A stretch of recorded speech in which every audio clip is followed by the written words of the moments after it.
암이라고 하는 것은 죽지 않고 계속 우리 몸 안에서 그냥 살아간다는 거예요. 암 환자들의 마음의 패턴이라고 그럴까요? 어떤 사람들이 죽지 않고 계속 성장시키는지.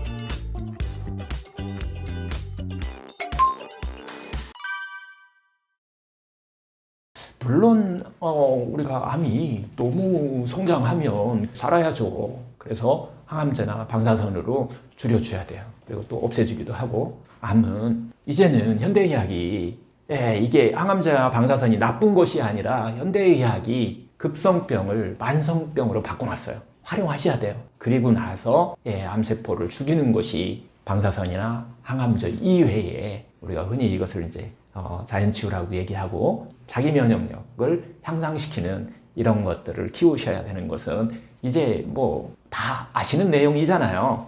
몸 안에요. 세포가 한 60조 개라고 하시는 분도 있고 100조 개라고 하시는 분도 있어요. 하여튼 60조 개 이거 정확하게는 몰라요. 왜냐하면 하루에요. 100조 개라고 그러면은 하루에 1조 개가 우리 몸 안에서 죽는 거예요. 그리고 또 1조 개가 새로 태어나게 되는 거죠. 그래서 90일 정도 지나면 우리 몸의 세포가 한 80%가 바뀐다고 해요. 그래서 여러분들 100일 기도하고 100일 뭐 하고 뭐 할 때마다 90일 100일을 이렇게 치유할 때도 이렇게 하는 것은 이 세포가 바뀌는 주기하고도 관련이 돼 있다라고 보시면 되는데요. 이 과정 안에서 우리 몸 건강한 사람도 하루에 암세포가 이것도 뭐 5,000개다 뭐 10,000개다 이렇게 표현하는데 하여튼 이렇게 만들어져요. 그리고 몸 안에서 그것이 자연스럽게 사라진다는 거죠. 항암제를 안 썼는데도 불구하고 그게 알아서 사라진다는 거예요. 그런데 우리가 문제는 뭐냐면 사라지지 않고 암이라고 하는 것은 죽지 않고 계속 우리 몸 안에서 그냥 살아간다는 거예요. 그래서 이 죽지 않는 이유를 계속 과학자들이 연구를 한 거죠. 그렇게 보니까 꼭 우리 몸 안에서 죽어야 되는데 죽지 않는 것들 이런 것들이 바로 이제 항암제를 우리가 쓸 수 있는 거예요. 그걸 해결하는 방법으로. 과학자들이 이 기록에 의하면 1700년대부터 2000년까지 한 300년간 과학자들이 찾은 연구 결과가 하나 있어요.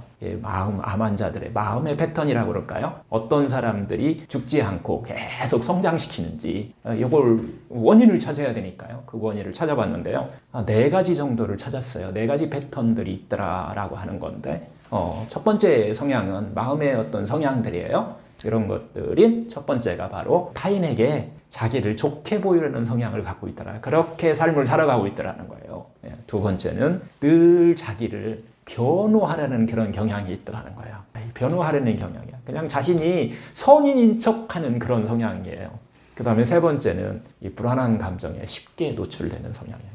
부정적인 감정이라고 하는데 불안, 분노, 뭐 절망, 우울, 뭐 이런 감정에 쉽게 노출되더라. 그런 성향을 갖고 있더라라고 하는 것이 세 번째고요. 네 번째는 이런 긴장된 삶을 살면서도 몸 스스로 자기 스스로 릴렉스할 수 있는 그런 능력이 부족하더라는 거예요. 자신의 감정 표출구가 없더라. 해결할 수 있는 이런 것들이 4가지의 패턴에 의해서 우리의 암세포는 죽지 않고 성장도 하고 또 영향을 미치고 있더라라고 하는 것이 이제 과학자들에 의해서 밝혀져요. 그래서 항암제나 방사선 이외에도 이 원인이 밝혀졌으니까 이 삶을 좀 바꾸는 이런 과정을 통해서 암세포를 죽이는 방법들이 있다는 것을 알아내게 된 거죠.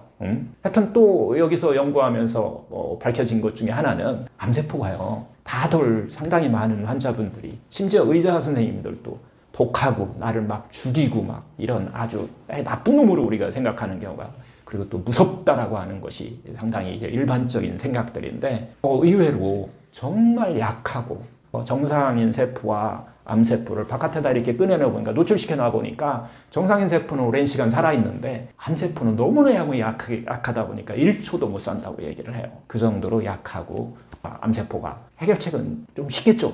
약하고 약한 거니까. 그래서 우리가 릴렉스하고 좀 살면 내 몸이 알아서 스스로 해결할 수 있는 이런 방법들이 있더라라고 하는 것이 암세포를 우리가 죽이는 것은 꼭 항암제나 방사선이 아니더라도 이런 것들을 그래서 여러분들 이제 뭐 여러 가지 이제 또 통합의학 하신다, 자연치유학 하신다라고 하면서 특히 열에 약해요. 암세포가 1도만 올라가면 우리 체온이 1도만 올라가도 암세포들이 어떻게 보면 죽는다는 거예요.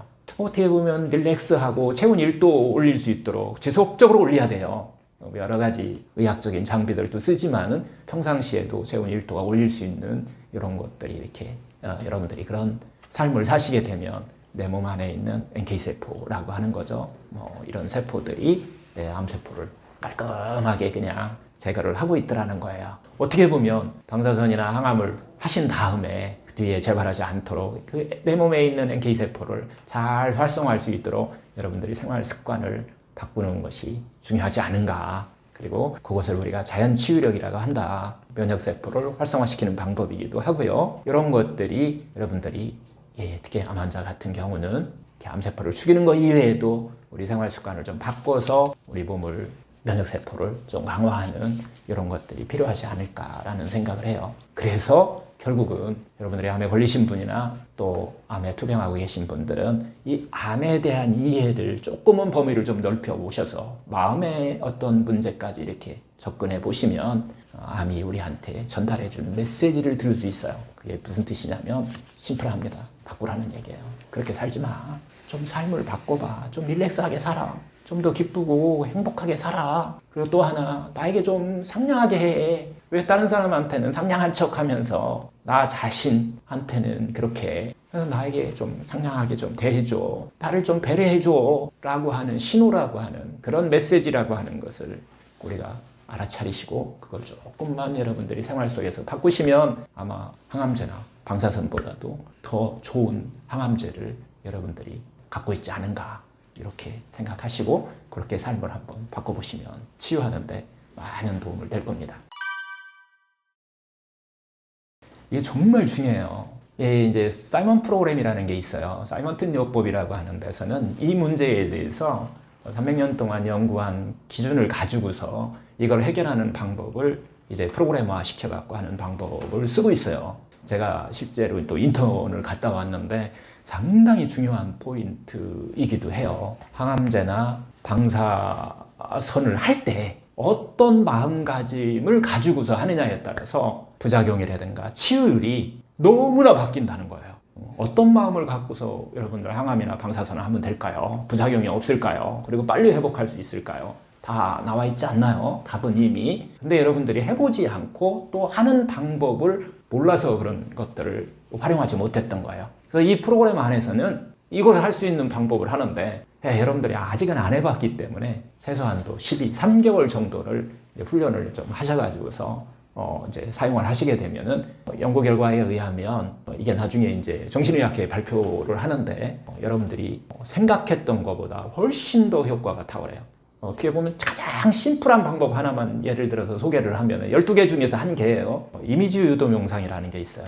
이 항암제가 이 방사선이 내 몸에 들어와서 지금은 자기도 모르게 그 무의식 속에 이걸 하면은 막 힘들 거야, 막 내가 이걸 하면은 뭐 머리도 빠질 거야, 속도 미실거릴 거야, 막 이런 생각을 가지고서 받는 분들도 있어요. 하기 싫은데 막 이게 아니라 이미지 유도 명상이라고 하는 것은 이 이미지를 바꿔주는 거예요. 어떻게 바꾸냐면 이 항암제가 나한테 들어와서 정말 그 약하고 약한 세포들한테 걔들을 치유해주는 역할.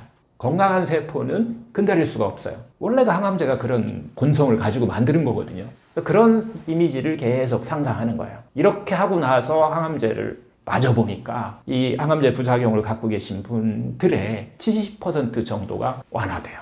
그리고 심지어 전혀 이 부작용이 없고 회복 속도가 빠른 이런 것들도 우리가 경험한 것들을 볼 수가 있어요. 여러분들 항암제나 방사선을 할 때 어떤 마음을 가지고서 마음가짐을 가지고 하느냐라고 하는 것이 치유에 상당히 많은 영향을 미치고 있다는 것을 좀 알아줬으면 좋겠어요.